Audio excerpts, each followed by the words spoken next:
Ladies and gentlemen, two pretty solid Grandmaster players square off against one another. To the top right side of the map, we have the European menace. He likes to cast and he likes to stream StarCraft.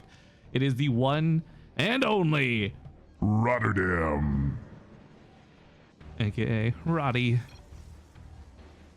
To the bottom left, his name rhymes with McMonroe, but I'm not talking about his mother. It's the blue Zerg player, McMonroe.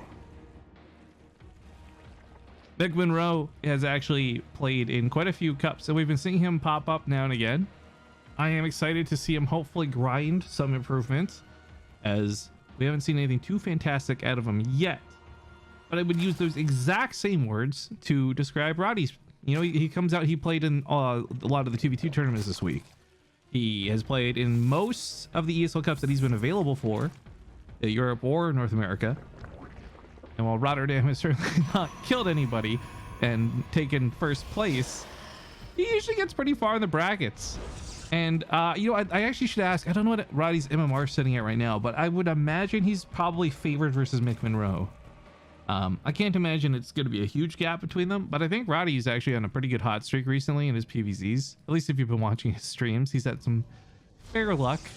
Or maybe that's just what I happen to tune in for. Either way, I'm excited to see how this plays out. Obviously, a little bit of a small, mostly negligible advantage here for McMonroe. We're on the East Coast server, which is not too bad for Roddy to come play for Europe.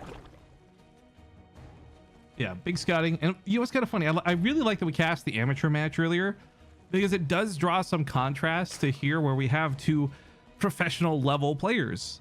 Where, you know, Roddy's sitting here with the probe. He wants to scout and just see what's going on. McMonroe knows he can't really get away with anything, so rather than playing something cheeky, throwing down a fast roach warren or fast layer or extra gases, he just plays pretty conservative.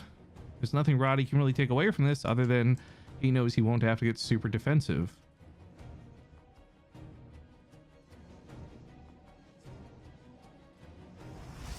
And the wall at the front's finishing up here. Just needs one more building. Bloop. Oh, Stargate right out in the open. Wow. Actually, it just feels like it's been a while since we've had Stargates be in the wall, but I guess they are so common, and with RotterdaM especially, they're pretty commonplace. So putting the Stargate blatantly under the Overlord doesn't really matter that much. There's a lot of memes about Roddy and Phoenix, but the biggest memes from Roddy come when he doesn't go for Warp Gate. He's going for Warp Tech this game, so we're not going to see his quote-unquote Protoss mech, although I do enjoy watching it, despite it not being super crazy popular. He's one guy who seems to find a way to make it work in certain situations, but with the Stargate opener, probably going to be a classic Phoenix Oracle combo, or he may go straight into multiple Phoenix. Really, it's dealer's choice on this one. There's no best option for his opening here. With this being out in the open, there's no element of surprise. This is a little bit more strange and surprising. We do have the Twilight Council on the back of the base. We've got, of course, the Forge coming down with it too. Ooh, it's a nice spot for the Adept. She's actually gonna get out of there alive. All right, so it's multiple Phoenix to start. I'd say with normal Protoss players, 3 to 5 seems to be about standard, but with the RotterdaM in question, it could go higher. We'll have to really keep an eye on the production number for that. Kind of similar to when Zerg players start making Zerglings, you have to see whether they stopped making drones to know whether it's committed or not. But I'm wondering if that's going to be Twilight Council for Resonating Glaives. He doesn't start at Templar Archives right away. Thank you for the donation, Maple Leafs.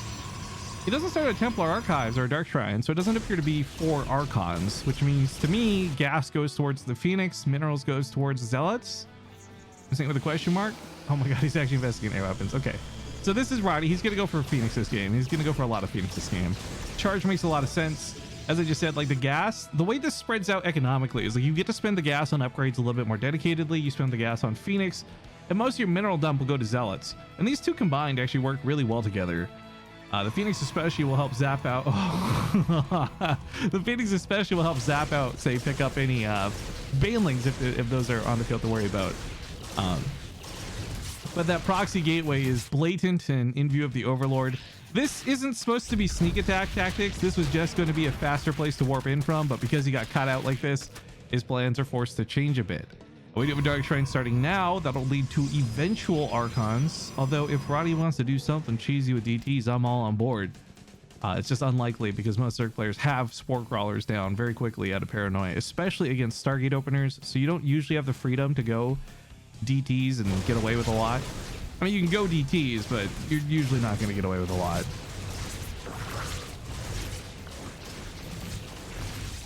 Oh, he actually gets the Overlords. Nice.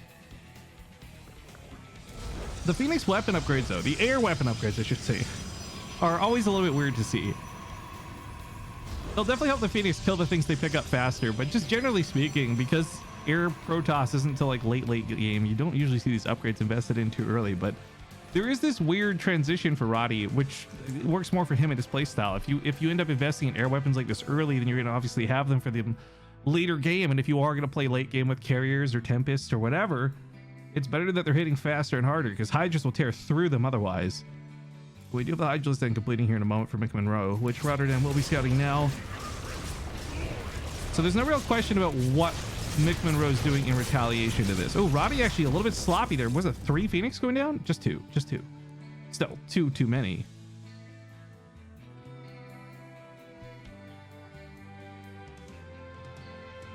That's a lot of Hydras, but that's where all the Zealot investments come into play really well. I mean, we're going to need some Banelings, obviously, to deal with the Zealots, but if you want to deal with the Hydras, you don't have to use the Phoenix. Obviously, you pick them up, they die so quick. Almost one volley kills most Hydras, but with the Zealots charging underneath them, there's not going to be a lot of freedom for those Hydras to sit there and fight the Phoenix. They'll either be dealing with the Zealots or running away, which will then give the Phoenix the freedom to come in and help. The big thing for the Phoenix, though, is if there are Banelings in play, and it looks like there's going to be, they need to be on top of that. If the Zealots are charging into the Hydras and they find a wall of Banelings, the Zealots are dead. Man, the classic Zealot skins, by the way, they look so weird to me. They look like bugs more than Zealots, I guess. Scurrying around the ground, along the ground. Now, these first ones burn their charge on a Spore Crawler. That's actually really unfavorable for Roddy, but he does have the Phoenix count to lift up a bunch of these Hydras. Now realizing the Banelings come in, pulls some of the Zealots back, tries to split, maybe a little bit too late. Doesn't take too much damage from the Banelings. Most of the Hydras are moved from play by the Phoenix while this was going on. But Roddy's got to pull this Phoenix back if he wants to keep them alive for round 2. These Queens are chipping away at him, and they're chipping away at him good. Goes for the last Hydros, maybe a little bit greedy, loses another Phoenix for this. Not a bad trade cost-wise, but not great to lose Phoenix at such high numbers. We were at, what, 2 loss before? Whoa, I take that back. Whoa, hold up. Doth mine eyes deceive me? I swear, I thought I saw like 4 Phoenix die there. Totally wrong. I guess just the Zealot flames going up kind of look like the Phoenix when they explode. Look, either way, only 1 additional Phoenix died, so I take back every possible bit of criticism I had there. I don't know what health bars I was looking at, but apparently it wasn't the Phoenix ones. Either way, Roddy gets out of there with most of the Phoenix up. And then my point I was going to make is completely moot because he still has a lot of control. The drawback to the Phoenix is they're so limited by the energy they have. So when you lose a Phoenix, you essentially lose the 50 energy to pick another unit up, limiting how much damage they can do total. So even if the Phoenix only survives with a little bit of HP, as long as it gets to use the energy to Graviton beam something up, super worthwhile. Oh, this is a lot of Hydras, though. This might be too many. I don't know if Roddy flew too close to the sun. He picked up a larva there, too, so a little bit of misclick action. Maybe I was just seeing the future. I had foresight. I knew he was going to lose a lot of Phoenix. Just happened to call it a little bit too early. So 5 more on that run by. A little bit less worthwhile. Scotty B, thank you for the 21-month resub. And oh, what was that donation message, Maple Leafs? I'm sorry, I didn't mean to ignore it. Riff, if Blizzard was going to do a BaseTradeTV voice pack, what would the catchphrase lines be? Well, that's a good question. Honestly, it'd probably be a lot of guttural grunting and sarcasm. Like if, you know, it's like your unit's under attack, I'd be like, ooh, don't look now. I don't know. I haven't really put too much thought into it because I'm pretty sure Blizzard would not give me a voice pack. There's memes about RotterdaM not having one too, but they want RotterdaM to have one. Rebel Dragon 86, thank you for the 45-month sub. Happy Sunday fun day, everyone. Yes, a fun day of StarCraft. On a Sunday of StarCraft. There's too many Banelings finishing up, though. He goes for the Hydras and tries to clean sweep, but those Zealots are as good as dead. Those Archons have got to be on the front line. But unfortunately, the Zealots are the ones on the front line. Roddy loses most of these. Banelings pop off on a single Archon, though, so McMonroe gets some big throws in there. However, at the end of the day, a lot of these Phoenix are barely going to get out of here. These trades are kind of wild. Roddy has less army supply overall, but I feel like McMonroe has just been taking so much damage from these fights. He does weed out more of the Phoenix count, and there's not a huge Phoenix count in play right now. 8 in total. You know, 28 Hydras, several Banelings.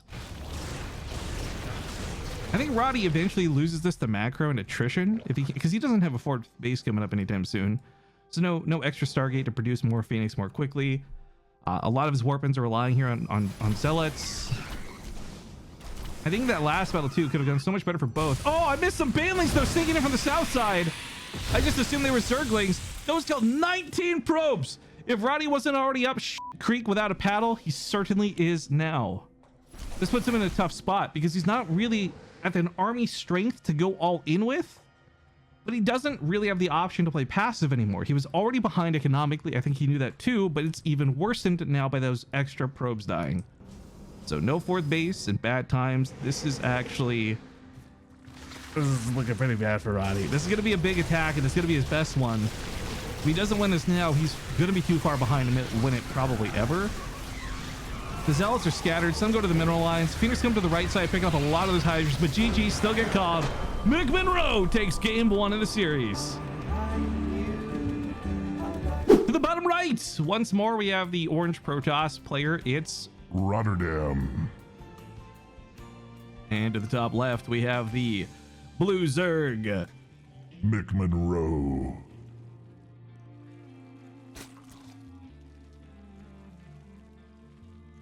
You always like Sewer Plus says I always like watching Roddy and his Phoenix play. I concur. I think Roddy's a really fun Phoenix player. I think he's also a really fun, just very unique Protoss player in general. But what we just witnessed, I think a lot of with that game is there's a huge drawback to Phoenix. They don't have great support. They work really well in 2v2s because your ally gives you that level of support you're missing. But 1v1s, if they get cut out, if your feet get cut out from under you, you lose all power. And even losing like 5 Phoenix early on, I was making not a big deal of it, but it kind of was a big deal. I think the worst of the worst though for that game, Roddy running into Banelings twice with the Zealots was a real kicker for him. It's obviously there's gonna be some ping issues and it's late, and I'm not gonna make excuses for Roddy, but had that been handled a little bit better, that might have been a very different looking fight. Like for example, McMonroe also made some mistakes that game, right? He ran a whole bunch of Banelings into a single Archon. So it was a bit of sloppy play on both sides. I'm not gonna be overly critical, but I think RotterdaM had the tools. I really liked what he had in his arsenal. It just went poorly because of the execution, I feel. So while he may or may not shy away from doing that build again, I don't think there's anything wrong with it, to be honest.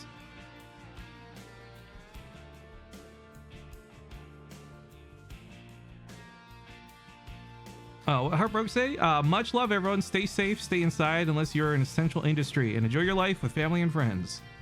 Oh dude, at this rate, everybody's going crazy from quarantine. I see people making stupid ass videos on Twitter and TikTok, and it's quarantine life's getting to people. So stay safe. Couldn't be any better of a suggestion than now, more than ever. I don't know how long everyone's gonna be stuck indoors, but I will say it'd be better to go crazy for a little bit longer to ensure that more people are safe than to go out early. Gluten Tog Riff. Hello, Party Prophet. Gluten Tog, back to you. Boy, I would love some more grilled cheese today.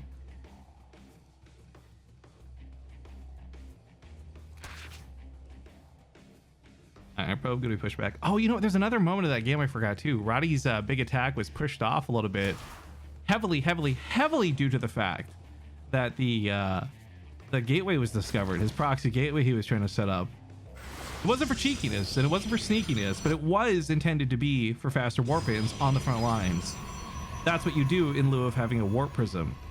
Now, look, this time around, I don't know if this is going to come with a warp prism. It really should. Robo's not started yet, though, so maybe not. But it's resonating glaives. You typically don't push out this upgrade unless you're going for it real quick. And if you go for it real quick, you're going for it usually all in.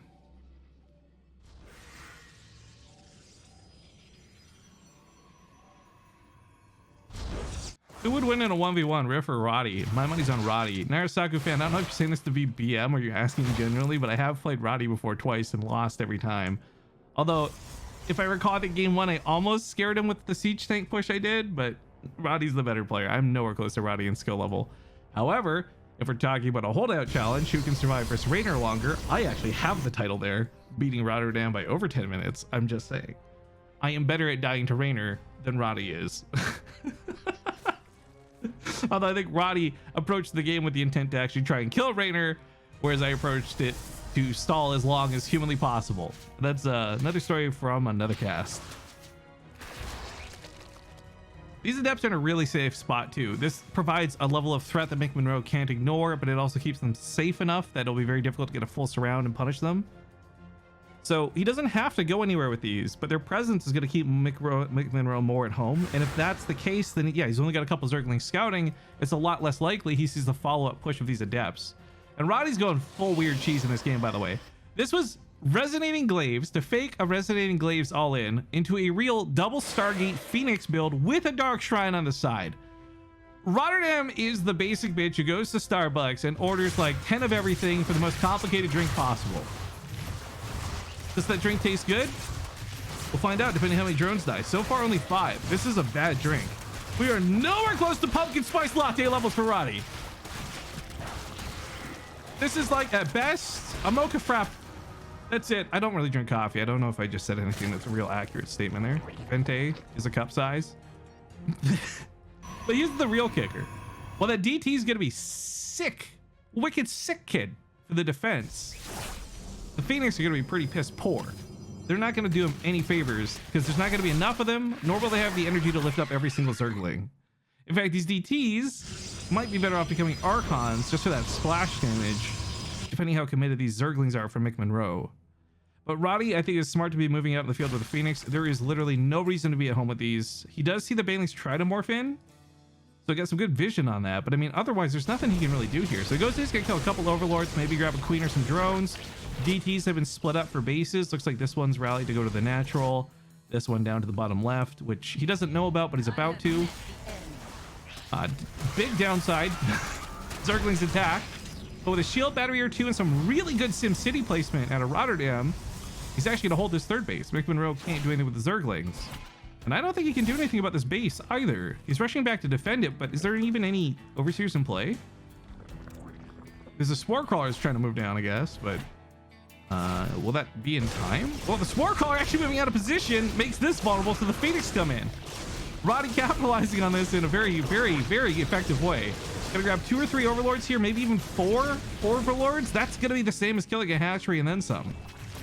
Looks like the base did not ultimately die, but still, this was a really cool diversion tactic, actually. 9 Overlords total. That's 900 minerals. That's not something you easily afford, and now he's supply blocked, so he can't continue to make Hydralisks. He has to invest in more Overlords, which takes away from the money he would otherwise want to spend on those Hydralisks. Roddy has done such a sick early game. I'm gonna say supply blocked, but I mean, this was a real block if I've ever seen one. Grabbing some more of these Queens with that risky low HP Phoenix cost him the Phoenix, but grabbing the rest of the drones on the transfer is pretty nice too.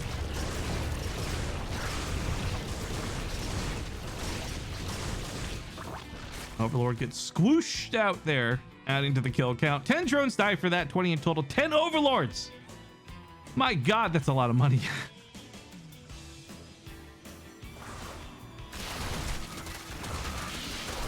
All right, that poor Adept caught out. There's actually just kind of wasting the energy of the shield battery. He keeps it alive, but honestly, that's he sacrificed that, man. Keep that shield battery energy for the real units. The Phoenix counter is now up to 10. Excuse me, I'm pressing on the wrong buttons. 10 Phoenix on the board. Third Stargate coming down for even more. 3 bases feels really good for Roddy. This is so wild to me. This opener worked first off, because what the f was this opener? What was this build? Fast Resonating Glaives, double Stargate, Dark Shrine. You know, standard stuff for Protoss to do. But in jokes aside, I like this. There's a carrier transition. I didn't even realize it was on Fleet Bacon. I thought we were still vegetarian. But with carriers coming up as a late game follow-up, I mean, there's already enough of a struggle to find a way to deal with the Phoenix in the first place. Adding carriers into the mix is going to make this more sore and difficult. This 4th base is going to die for sure.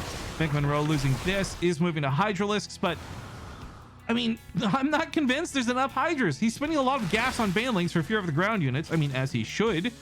But I feel like Roddy last game with a few amount of Phoenix made a lot happen. This time he's got more Phoenix, kind of more uncontested too. Not to mention backed up by some big boys. We also have this DT that's been kind of chilling. I don't think he forgot about this. I think it's been left up here to deny the space. So yeah, now he's going to grab it and bring it back, as it's not really served much purpose. I think he killed a drone or two. Fourth base for Roddy. Oh, 4 bases is where you make carriers real good. I mean, he's already pumping 3 carriers at a time, but this is going to give him the freedom to give support to those carriers. Be that through lots of zealots, high Templar, whatever he wants to transition into.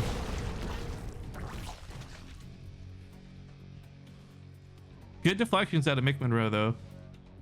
His resources lost is hurting. That's very clear. Isn't that hatchery? 31 drones. It's all been pretty rough for him, but on the whole, he's still sitting on like 60 drones. He's still getting a 4th base up, so he's not falling too far behind in pacing, but while his army supply matches on paper, the type of supply really doesn't.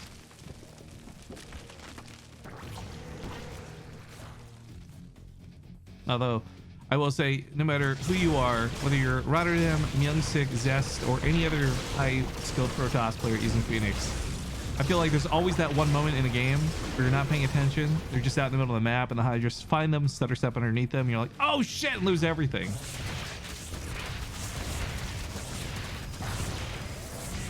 Nice little defenses here, too. Each of these bases has had a couple of cannons and a couple of shield batteries. Very aware that McMonroe, we're running around trying to do these tactics, but McMonroe, I don't think knows about the carrier transition. I'm checking his vision. Yeah, he's not been back to the main base in quite some time, so he never saw the fleet beacon. As far as he's concerned, it's still Phoenix, and oh my god, here we are. That moment. I was literally just talking about this. Roddy, okay, he sees as he pulls the Phoenix back.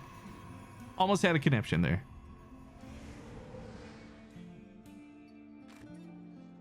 Oh, he's using the classic carrier skin too. Ooh woo. Bantling's going to be a little bit jaunting to deal with. Some cannons are here, and that'll weed out some, but there's plenty to go through those cannons right to the mineralized. Goes for some blocks here. Nice adept move. Stokes up a lot of the Bantlings and actually saves a majority of the probes. That was a lot of Bantlings out of McMonroe to get 6 workers for it. Almost killed the gases. Honestly, that might have been more beneficial because carriers are going to be really expensive to produce. But guys, I got to be honest with you. Roddy looks unstoppable. We got an even army supply, but don't look at the supply. All right, don't go full Francais on this one, because this many carriers with a couple of zealots on the ground are going to mess up these Hydras. Bantlings might be able to weed some of those out, and that could be helpful, but as long as the carriers are focus firing and not auto-attacking, which appears to be the case, he's just got numbers over these Hydras. Adept's going to transfer through this too. Phoenix can even lift up a couple units if they really want to. They don't need to. Roddy's just got to do the carrier micro. Doing some dance here. He chooses not to focus the Hydras. Okay, that was a bit of a mistake, I feel, but it doesn't matter. Game's already over. GG. RotterdaM ties up this series 1-1. That build out of Roddy was fun to watch. It was wild. And Donkey Kong. Maybe we'll see a little bit more of that magic. Who knows? But what I do know is that the series score is tied up now 1-1.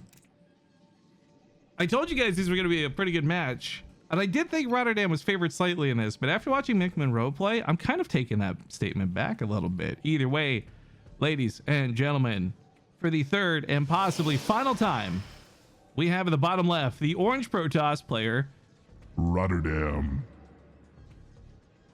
and his opponent at the top right, the red Zerg. Oh, wait 1 sec. Sorry. I forgot to turn the alerts back on. Thank you very much, Sayagrius 91. I probably said that name terribly wrong. Anyways, to the top right, thank you again for your sub, dude. To the top right, we have the red Zerg, McMonroe.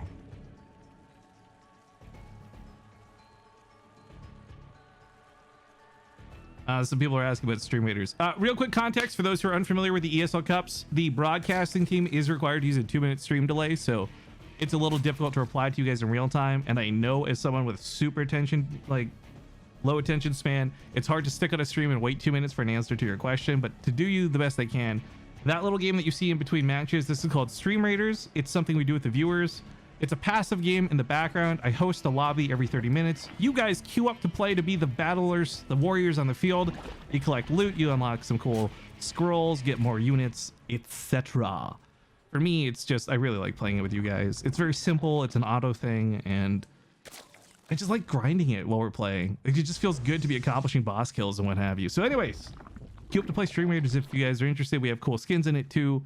Check it all out. It's free. And there's no pay to win gimmick to it. You can't really buy gold, so you can't buy units faster. You can only really level up faster by playing more battles, and you play more battles by playing more stream raiders with your favorite streamer. But actually, the last thing to touch up on here, while the openings are still going down, is any rewards you earn on this stream, you carry over to every other stream you go to play on. So, for example, Tempo is a friend of mine who also streams and also plays Stream Raiders, and anything you unlock on my stream, you bring over to his stream, and you can make his stream even better by bringing stronger units and circle the positive feedback loop. I've actually been trying to talk everyone into it. Wardy seems to be really opposed to it for some reason, which bums me out because I know he liked marbles. Oh, what's this cool looking design? There's that low attention span. Anyways, so Roddy had a bit of a funny build, and I was giving him a little bit of hazing and such and whispers before the game went on, but he did mention the lag, and that was something I was going to bring up, where, yeah, there's a pretty good chance we're going to see some lag in the series for the European players that are coming to play cross servers. This is forced on NA East, I believe, unless both players are from Europe. So it's not that bad that Roddy can't play, but it's definitely not ideal and far from perfect. Apex Hope, hey, are you the same Hope that I cast earlier today? Thank you for the sub, dude. And if you're not, pardon me for confusing you with someone else, not misconfusing. Wait, if you misconfuse, would that mean you're not confused? And then is there a Mr. Confused? Yeah, I'm all over the place. Bring it back, Rifkin, dial it back. Third base set up for McMonroe in pretty good timing. He has put the bailiness over to the edge of the base. I don't think this is to hide it, but it would be a little bit more difficult to scout if Roddy was just poking up the top of the ramp with an adapt shade and then pulling out. So might not see the bailings, but what he should hopefully see is that there's a lot of Zerglings coming, guys. Like I said, if you're ever watching a Zerg player, you got to see whether they stop making drones. If they stop making drones, then you know it's committed. And McMonroe is going to hit Roddy really hard. And Roddy is going for a double Stargate build. He's doing more of the same build he just did. I think this is a cool way for McMonroe to identify a potential weakness in Roddy's opening because, well, frankly, he's left kind of susceptible to a Bane bust. He'll have to do some micro, but if he goes for Phoenix first and no Oracles, he's really not going to have the means to hold this off, and still no knowledge of this coming until maybe too late. All the Zerglings ran up the ramp. They weren't in range of the watchtower, so this poor Adept's going to be out of place. A shield battery, this is so funny. It can't heal these buildings in time, but it can totally heal the Zealot and buy a lot of time. If the Banelings go for the Zealot, look at it, it soaks all the Banelings. It's so sick. Now that's not perfect, and we're far from having a solid defense here. Force field goes down a little bit late, so that sentry is going to die. More Banelings in the wall need to be dealt with. Oh man, Roddy's pushing out +1 weapons, but no oracles, no nothing. I think this is just a flood that's gonna break everything. The pylon! The Artosis pylon! Well, there's another one here, but that's not in range to power up the gateway. Oh, he's got a good hold position, but once those Banelings come in, everything's gonna break. Oh, there's nothing left to break. All the probes are dead. I take it all back. Roddy's specialized build will not work against McMonroe in game 3. 21 probes dead. Leaves him with 25 on the field. Honestly, this is recoverable, but this puts him behind. No question about that. That gateway should break soon too. Funny enough, because Roddy, this might force Roddy to play the way we all know Roddy to play, and that's without warp gate. Well, I mean, he has warp gate, but I mean, without making gateways and warp-ins the central part of his build. As upgrades finish up here with +1 weapons, he has nothing to really give those to. The Adept's going to transfer out and see nothing on the field, and he still is so busy focusing all of his money on walling off that he has nothing coming out of the Stargates. This is tough to watch, guys, because frankly, ground units aren't going to cut it. He's outnumbered. He's going to be outgunned.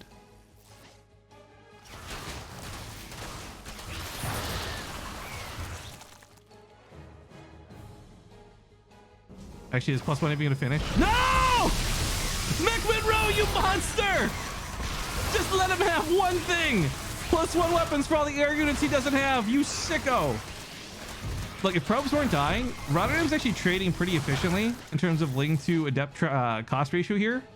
But oh, they walk into the Baneling. Luckily, it's not enough to one-shot them, but still softens them all up to red. If even a single Zergling gets in, it's gonna be like they are billions and just fall apart. I applaud the effort from Roddy, but I think we're in super dead territory.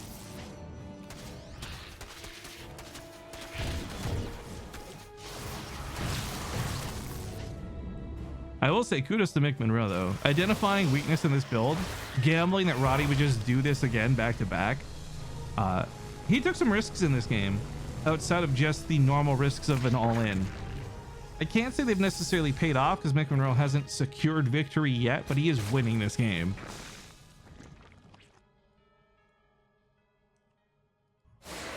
Oh, no way did those sneak into the bag. Roddy realizes this too. Ouch.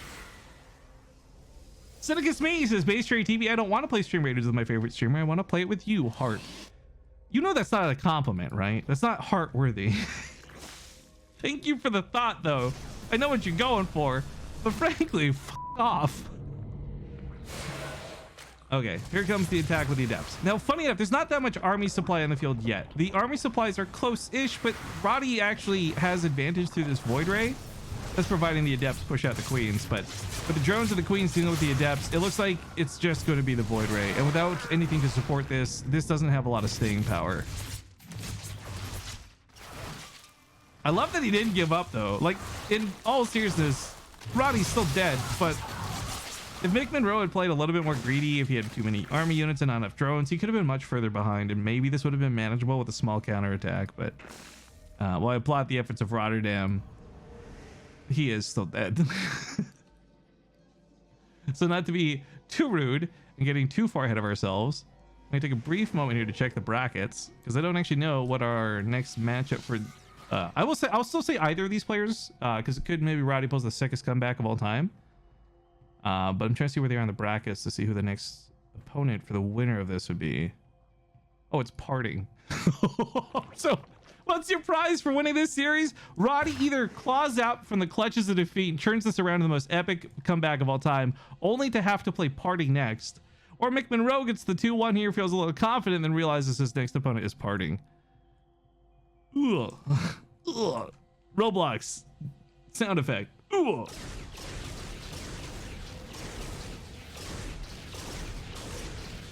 Ooh, Tilo may be facing Future in the bracket too, depending on how that one plays out. Future's currently playing against Gamer Richie. I think we might try and bounce back to some Tilo after, maybe? Would anyone be too upset with that? I love seeing Tilo play. Oh, the Void Ray! No!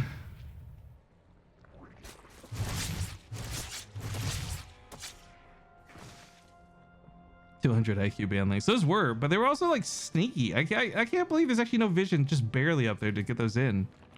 But that takes an experienced Zerg player to know every little nook and cranny for that. So that was pretty cool. Or just lucky. Either way, I liked seeing those ban links earlier. At 76 to 22 army supply. At a small point in this game, not too long ago, the supplies weren't that bad. In fact, they crossed over right about here. And then RotterdaM stayed the same, and McMonroe just kept going up. That, of course, correlates directly with the income advantage.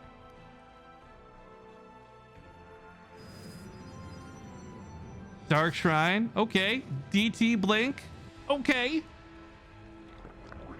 Maybe the Phoenix slamp off the Overseer, and then the DTs get to go ham on the army away from the range of a Spore Crawler. I can see him trying to make something happen here, but I think McMonroe just has too many numbers. Because yeah, let's say theoretically it's out in the middle of the map. There's only one Overseer, if there's any at all. Roddy's still gonna only have like a small handful of DTs, like 4 to 8 maybe. And if that's the case, yeah, he'll kill some Hydras, but they don't one-shot Hydras and they don't one-shot Roaches. So like it's gonna take a lot of swings here to actually knock these units dead. In fact, without +1 weapons, it's gonna take 2 swipes to kill a Hydra, or 3 swipes to kill a Hydra. The Zerg regen's gonna kick in, and that's gonna be super annoying. Secret cheeky base! RotterdaM, you cheeky motherf... I love it. Will it work? Probably not, and will contribute to the statistic of Ninja bases continuing to not aid players on BaseTradeTV broadcasts. But I like the idea. I like the hustle. 4 Overseers is too many. He's not gonna get the secret snipes. I think he's gonna go for it though. Oh, maybe not. Maybe. Ugh.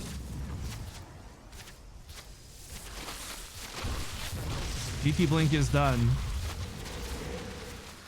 Something like 1 moment he has to use in this game. What did I say, by the way? 4 to 8 DTs? 4 is right on the number. He does catch more of the Overseers coming in. Banlings get picked up a little bit here, but the Overseers are the ones that need to die if he wants any chance to use these DTs. But even if he doesn't, the Overseers are dead. Yeah, there's too many Banlings. That's it. GG, overrun. McMonroe takes the series 2-1.